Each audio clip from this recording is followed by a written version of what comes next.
The auditorium lights hit my face like a spotlight the second I stepped into the aisle.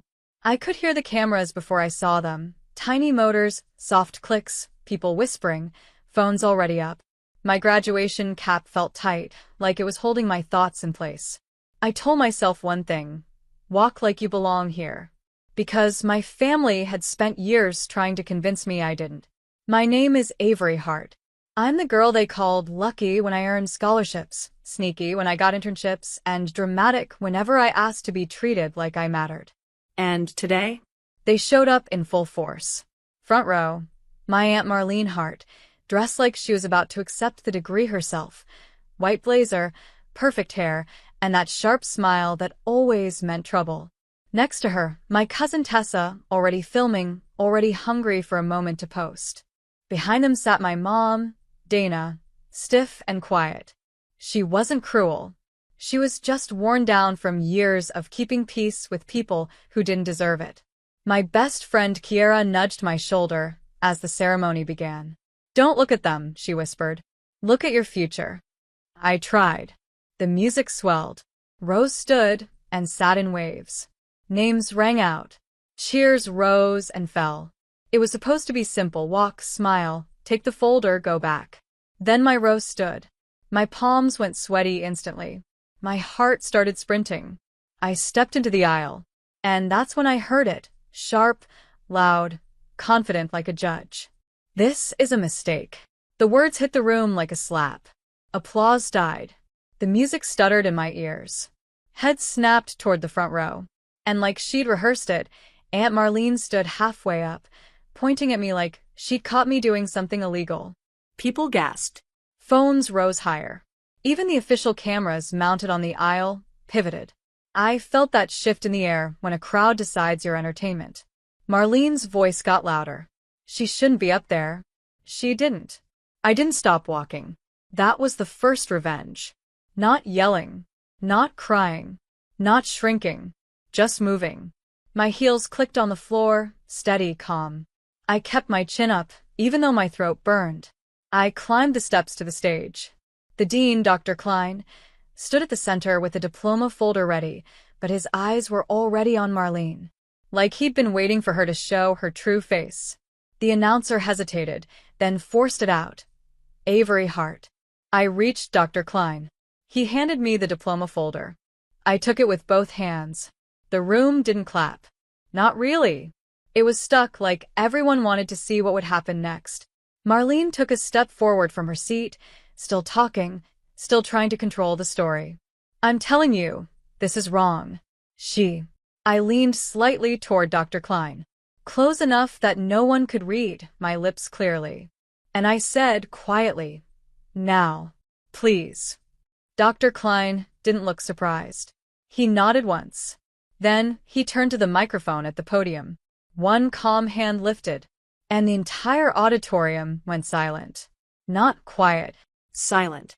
The kind of silence where you can hear fabric move and someone swallow. Dr. Klein's voice came through the speakers, steady, clear, not angry. "Before we continue," he said, "we will address the interruption." Marlene froze.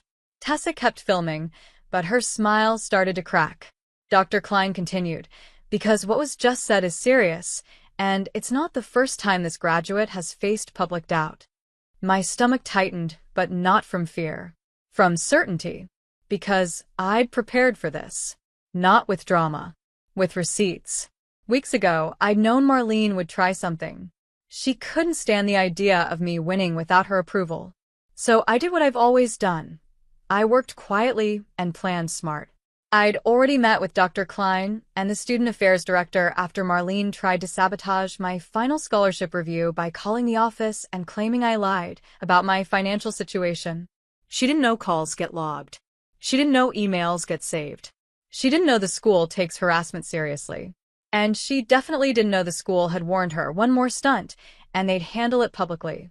Now she was standing in the exact spotlight she tried to drag me into. A staff member rolled out a small table beside the podium. A laptop opened. Another staff member stood ready near the big screen above the stage. The audience noticed. You could feel it, everyone leaning in. Marlene's confidence flickered. She laughed nervously, like she could still charm her way out. Dr. Klein's tone stayed smooth. "We celebrate achievement here," he said. "And we also protect our graduates from disruptions, especially when they come from a pattern of personal interference." Marlene's face tightened. My heart was loud, but my hands were steady on my diploma folder. I looked straight out at the crowd. At my mom.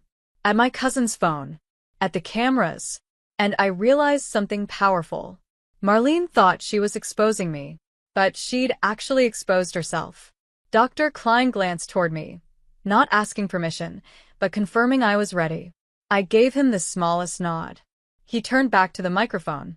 "And now," he said, "we will clarify the truth." The screen behind the stage flickered once, then came alive. At first, it showed something simple. My name in clean white letters. Avery Hart, honors graduate. A low murmur moved through the auditorium. Dr. Klein didn't rush. He let the moment settle before speaking again. "Every graduate here was verified," he said calmly. "Grades, attendance, academic conduct, financial records, everything." Marlene let out a sharp laugh that echoed too loudly. "That doesn't mean she didn't cheat the system," she snapped. "She always does." That was when the screen changed. A timeline appeared. Dates. Email headers. Official seals from the university. Dr. Klein continued, "Ms. Hart is not unfamiliar with obstacles. In fact, she has faced repeated attempts to interfere with her education." My mom's head lifted sharply. The first email enlarged on the screen. The sender name was clear. Marlene Hart. Gasps rippled through the hall. The subject line read, "Concern about student integrity." Dr. Klein spoke over the growing whispers. "This message was sent to our Scholarship Review Board 3 months ago, claiming false information about Ms. Hart's finances." Marlene's smile vanished. "That's private," she shouted. Dr. Klein didn't even look at her. "It became relevant when you chose to make this public." The next slide appeared, another email. Then another. Each one documented. Time-stamped. Calmly verified. My chest felt tight, but not from fear anymore. From relief. I wasn't crazy. I wasn't paranoid. I wasn't too sensitive. This had really been happening. Dr. Klein gestured gently toward the screen. Despite these attempts, Ms. Hart maintained a perfect academic standing. She worked 2 campus jobs. She volunteered weekly. She completed an honors thesis that ranked in the top 2% of this graduating class. Applause started in scattered pockets. Not loud yet, but real. Marlene shook her head violently. "You're twisting this." "I was just asking questions." Dr. Klein finally turned to face her fully. "Asking questions does not involve repeated calls, emails, or personal accusations," he said evenly. "Especially after being instructed to stop." That landed hard. My cousin Tessa slowly lowered her phone, eyes darting around as if she'd suddenly realized how many people were watching her too. Dr. Klein's voice softened slightly. "What matters most today is not the disruption, but the resilience." He turned toward me. "Ms. Hart," he said, "would you like to say anything before we continue?" For a split second, my mind went blank. Then I remembered every dinner where Marlene laughed when I talked about my goals. Every holiday where I was seated at the end of the table. Every phone call where my success was minimized, questioned, or rewritten. I stepped forward. The microphone felt cool in my hand. I didn't smile. I didn't glare. I spoke clearly. "I didn't come here to prove anyone wrong," I said. "I came here to finish something I started." The room was silent again, but different now. Focused. I kept quiet for a long time because I thought that was strength. I continued. "But I learned something. Silence only protects people who misuse their voices." Marlene scoffed, but it sounded weak. "I worked for this degree," I said. Not loudly. Not perfectly. But honestly. I paused, then added, "And I won't apologize for standing here." The applause this time was louder. Not thunderous, but solid. Supportive. I glanced toward my mom. She was crying. Not the embarrassed kind. The proud kind. Marlene took a step back, her face flushing. She looked around like She expected someone to defend her. No one did. Dr. Klein returned to the microphone. "Thank you, Miss Hart." Then, with professional finality, he said, "Security will escort any disruptive guests outside, so we may proceed." Two ushers appeared at the edge of Marlene's row. The realization hit her all at once. "This is ridiculous," she snapped, grabbing her purse. "You're all overreacting." But her voice didn't carry anymore. As she was guided toward the aisle, people shifted, not to make room, but to look away. Tessa followed silently, phone down, face pale. The doors closed behind them with a soft, unmistakable thud. The hall breathed again. Dr. Klein smiled slightly. "Now," he said, "where were we?" Laughter broke out, gentle, relieved. The announcer picked up smoothly, calling the next name. I returned to my seat, diploma folder clutched tight. Kiera leaned in, eyes shining. "You were incredible." I let out a shaky breath and laughed quietly. I thought I was going to pass out. "You didn't," she said. "You stood." And that's when I realized something else. The revenge wasn't the screen, or the emails, or my aunt being escorted out. The real revenge was this. I didn't lose control. I didn't become what they expected. I walked back to my seat not as the girl they doubted, but as the woman who finished strong. And as the ceremony continued, applause rolling on, I knew one thing for sure. This wasn't the end of my story. It was the moment everyone else finally stopped trying to rewrite it. The rest of the ceremony passed in a blur of names and applause, but my body stayed charged, like it was still standing under those lights. When the final student crossed the stage and the music swelled again, everyone rose to their feet. Caps flew. Cheers echoed. It should have felt like relief. Instead, it felt like the beginning of something else. Outside the auditorium, sunlight spilled across the steps. Families gathered for photos, laughter breaking through the tension that had lingered inside. I stepped out with Kiera, my diploma tucked under my arm, still half expecting someone to call me back. My mom found me near the edge of the crowd. She didn't say anything at first. She just wrapped her arms around me, tight, shaking, and held on like she'd been waiting years to do it without apology. "I should have stopped her sooner," she said quietly. "I'm sorry." I pulled back enough to look at her. "You showed up," I said. That mattered. She nodded, wiping her eyes. "I've never been prouder of you." That was another win Marlene would never understand. Phones buzzed everywhere around us.